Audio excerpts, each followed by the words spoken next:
কোরআনের জন্য জীবন দেওয়ার দরকার নাই। কে কে দিতে রাজি আছো? দাঁড়াইয়া দেখাও, দাঁড়াইয়া দাঁড়াইয়া দেখাও, দাঁড়াইয়া দেখাও, দাঁড়াইয়া দুইটা হাত জোরে বলো, যদি প্রয়োজন হয় আল্লাহ এই জীবনটা দিয়ে দেব কোরআনের জন্য। জোরে বলেন আল্লাহুম্মা আমিন। মালিক হাত জাগাও, হাত জাগাও, বলো মালিক।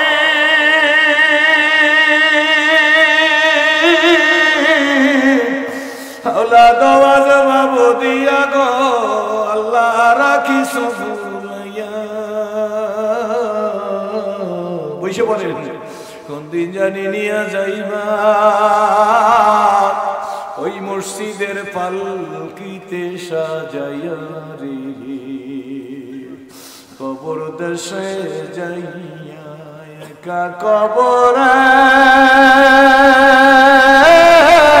বলো একা কবরে কেমনে থাকবি রাজি ভাই বন্ধু বাপ মা সারিয়া রে, কবর দেশে যাইয়া। যুবক যারা আজকে দাঁড়াইলেন, আমি যুবক তোমাদের বইলা যাই, দোয়া করি আল্লাহ যেন খালেদ বিন ওলিদের মতো জজবা পয়দা করিয়া দে। আল্লাহ যেন খালেদ হাজী শরীয়তুল্লাহর মতো জজবা পয়দা করিয়া দে। ব্রিটিশ খেদা বিরোধী আন্দোলন কি বলেন ঠিক না ঠিক? অগ্রনায়ক হাজী শরীয়তুল্লাহর মতো কুতুব বানায়।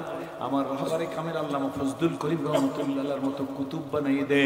শর্ষিনা নেসারউদ্দিন রহমাতুল্লাহর মতো যেন কুতুব বানাই দে। জোরে বলেন আল্লাহুম্মা আমিন।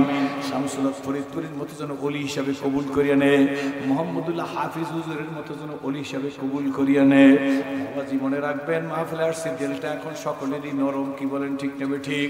বিশ্ব হুজুরের অমিও বাণী শুইনা মানুষ গলা কাটা মুরগির মতো শব্দ যাইবে, কিন্তু ভাইজান ঘড়ির কাটার মতো টিক টিক টিক টিক করি আমাদের জীবনটা চলে যাইতেছে, কি বলেন ঠিক না ঠিক? এই মেহেরপুরে সেদিন ওয়াজ করতে গেছি, মেহেরপুরে এক যুবক আমার কাছে এসে কান্নাকাটি করতেছে। আমি বলি কাঁদেন কেন? হুজুর কেন কাঁদি তা জানি না, আমি লালন ভক্ত। আমি বলি অসুবিধা কি, আপনার সমস্যা কোথায়? ডাকতে বলে হুজুর কোনো সমস্যা না, কিন্তু আমি তো দেখছি জীবনটাকে ভুল পথে কাটাই দিছি, একটু সত্য পথে আসতে চাই, কি পদ্ধতি আছে? আমি বলি তুমি কি লালনের সত্যি ভক্ত? কয় জি হুজুর আমি লালনের সত্যি ভক্ত ছিলাম। আমি বলি লালন বলছে সবাই বলে বয়স বাড়ে, আমি বলি কমে রে, তা কি তুমি শোনো নাই? আরে বাউল শিল্পীরা তো বলে তুমি ভেবেছো কি মনে এই ত্রিভুবনে তুমি যাহা করে গেলে কেউ তা জানে না। কয় হুজুর শুনছি তো বহুবার গান। আমি তাইলে তোমার জীবনকে ঠিক করতে পারো নাই কেন? ওই এক বাউল শিল্পী বলে জীবন দিলা, টাকা দিলা, পয়সা দিলাম, সুখ দিলা, শান্তি দিলা, হায়াত দিলা না। বলে কি বলেন একজনে আছে না নাই? জোরে বলেন আল্লাহ হায়াত দিলা না। হায়াত তো দেয় নাই যুবক, কি বলেন ঠিক নেবে ঠিক?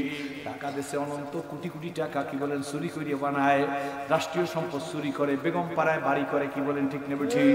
এত টাকা রাখবা কোথায়? কাপড়ে তো পকেট নাই, কি বলেন ঠিক নেবে ঠিক? আজকে রাতে হাফেজ আব্দুল বাতেন শরীয়তপুরি তৃতীয় বছর, গতবার মাহফিল হয় নাই, আমি তৃতীয় বছর বলছিলাম হাফেজ আব্দুল বাতেনের একটা থাকার ঘরে এসিও নাই, বলছিলাম কিনা? জোরে বলেন। হাফেজ আব্দুল বাতেন নিজের জন্য কিছু করিয়া যায় না, ইনভেস্টিগেশন করেন। আল্লাহর ফজলে মেয়েগুলা মুসলমান ছেলেদের কাছে দিয়েছে, এমন ছেলে দেখাইলে খুশি হইবেন। এই ইঞ্জিনিয়ার, এর ছেলেও ইঞ্জিনিয়ার, একটু দাঁড়ান, কোনো সমস্যা নাই বাবা। বাবা কইয়া ডাক দিই, কারণ এর শ্বশুর ইঞ্জিনিয়ার, 5 ওয়াক্ত নামাজ পড়ে, দেখতে তো বোঝা যায় কি আলেমের মতো বুঝায়, কি বলেন ঠিক ঠিক? আল্লাহু আকবার। নিজের ছেলে সেও ইঞ্জিনিয়ার। আল্লাহু আকবার। বসেন, কত মানুষ দেখাবে এখানে আল্লাহর এমন পাগলেরা আছে।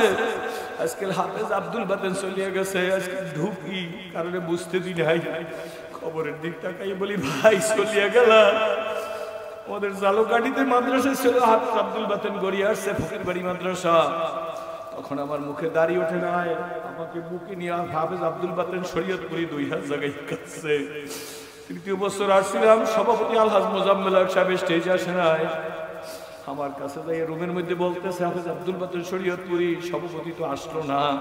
আমি বল দাদু তুমি চইলা যাও, তোমার চেহারা দেখলে সভাপতি সাহেব নাই, সে পারবে না, কারণ এই যে আল্লাহর কুতুব চরমনার ফজলুল করিম রহমাতুল্লাহর হাতে গড়া সৈনিক। আল্লাহু আকবার। বাইরে খবরদার কারো দিকে কেউ অ্যাঙ্গেলে তাকাইবে না। সরসিনা আমার, চরমনে আমার, ফুরফুরা আমার, জোনপুর আমার, তবলিগ আমার, কি বলেন ঠিক না ঠিক? আরে আমি তো বিগত দিনে বলছি আওয়ামী লীগ লোকটা আমার, বিএনপির লোকটা আমার, জামাত ইসলামের লোকটা, শাসনতন্ত্র লোকটা আমার, কি বলেন ঠিক না ঠিক? কাউকে মাইনাস করার দরকার নাই। ভুল যারা করছে গুজারতে জবানা ফেরাতা নেই, চলে গেছে আমরা ক্ষমা করলাম, কি বলেন ঠিক না ঠিক?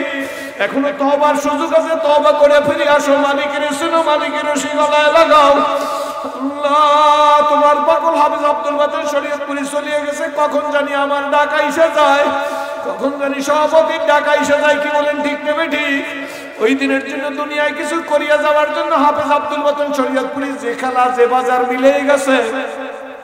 আল্লাহ এই বাজারের জন্য আমি আপনাদের কাছে প্রতি বছর বিরক্ত করি। আপনাদের মা বাপ কার নাই আমি জানি না, আমি আল্লাহর কাছে দোয়া করি যার মা নাই তার কবরকে জান্নাতের বাগান বানাইয়ে দাও, যার বাবা নাই তার কবরকে জান্নাতের বাগান বানাই দাও। জোরে বলেন আল্লাহুম্মা আমিন। মসজিদের চতুর্থ পঞ্চম তলা করা দরকার, অনেক কাজ, এত হিসাব আমি আপনাদের কাছে দেওয়ার দরকার নাই।